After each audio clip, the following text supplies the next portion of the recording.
ഇപ്രാവശ്യം ദുബായിൽ പോയപ്പോൾ since we were going there as family and baby ഉള്ളത് കൊണ്ട് most of the places that we visited were baby friendly.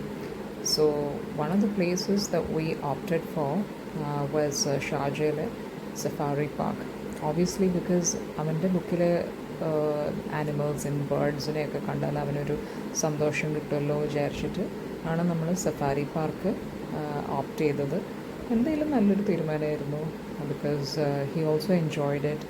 അവന് മൂടുള്ള അത്രയും നേരം അവൻ ആനിമൽസിനെയൊക്കെ നോക്കും, ബേർഡ്സിനെയൊക്കെ നോക്കും, അവനറിയാവുന്ന ആനിമൽസിനെയൊക്കെ റെക്കഗ്നൈസ് ചെയ്യും. ആക്ച്വലി ആദ്യമായിട്ട് ആനിമൽസിനെ ഇതൊക്കെ റിയൽ ലൈഫിൽ കാണുമ്പോൾ ഉള്ളൊരു എക്സൈറ്റ്മെൻറ്റും ഒക്കെ ഉണ്ടായിരുന്നു. പക്ഷെ നമ്മൾ എത്തിയ സമയം ആക്ച്വലി ഒരു ഉച്ചയായതുകൊണ്ട് അതിൻ്റെ ഒരു ചെറിയൊരു ക്രാങ്കിനെസ്സിന് ഇറിറ്റേഷൻ ഉണ്ടായിരുന്നു. നമ്മുടെ അടുത്ത് സ്ട്രോളർ ഉണ്ടായെങ്കിലും ആൻഡ് ഇതൊക്കെ സ്ട്രോളർ ഫ്രണ്ട്ലി പ്ലേസസ് ആണെങ്കിലും കുറച്ച് നേരം അവൻ സ്ട്രോളറിലിരിക്കും, പിന്നെ കൂടുതൽ സമയം നമ്മൾ എടുത്തുകൊണ്ട് തന്നെ നടക്കുകയായിരുന്നു. എനിവേസ് ഇതൊരു ഹ്യൂജ് പാർക്കാണ്. ഓരോ സോണായിട്ട് അവരിങ്ങനെ തിരിച്ചിട്ട് ഓരോ സോണിൽ ഇങ്ങനെ പല പല ആനിമൽസ് ഉണ്ടാവും. നമുക്ക് പേരറിയുന്നതും അറിയാത്തതും ഒക്കെ ആയിട്ടുള്ള ആനിമൽസ് ഉണ്ട്. Beautiful place. കുറച്ചധികം നടക്കാനുണ്ട്. നമുക്ക് റെസ്റ്റ് ചെയ്യണമെങ്കിൽ റെസ്റ്റ് ഏരിയാസ് ഉണ്ട്, റെസ്റ്റോറൻറ്റ്സ് ഉണ്ട്.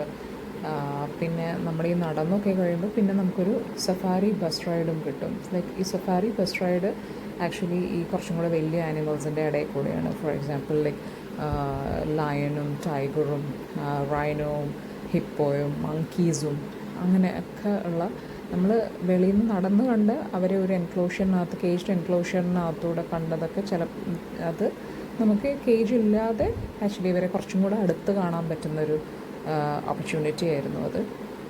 ആക്ച്വലി ലയണൊക്കെ നമ്മുടെ ബസ്സിനെ ചേസ് ചെയ്യാൻ വന്നിരുന്നു. കുറച്ച് നമ്മൾ പേടിച്ചു പോയി, but then it perfectly safe.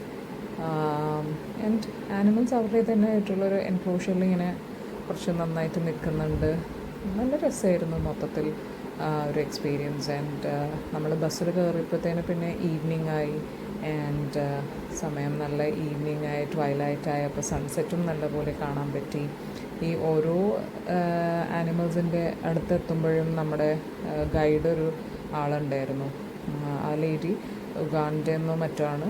And she explained about all the animals very ഡീറ്റെയിൽഡായിട്ട്, നല്ല അടിപൊളിയായിട്ട് നമുക്ക് എക്സ്പ്ലെയിൻ ചെയ്തു തന്നു. ആൻഡ് നമ്മുടെ ഡ്രൈവർ ചേട്ടനും നല്ല ഇതായിട്ട് നിർത്തി നമുക്ക് ഫോട്ടോ എടുക്കണമെങ്കിലും വീഡിയോ എടുക്കണമെങ്കിലൊക്കെ അതിനുള്ള ഓപ്പർച്യൂണിറ്റി ഒക്കെ ഒരുക്കി തന്നു.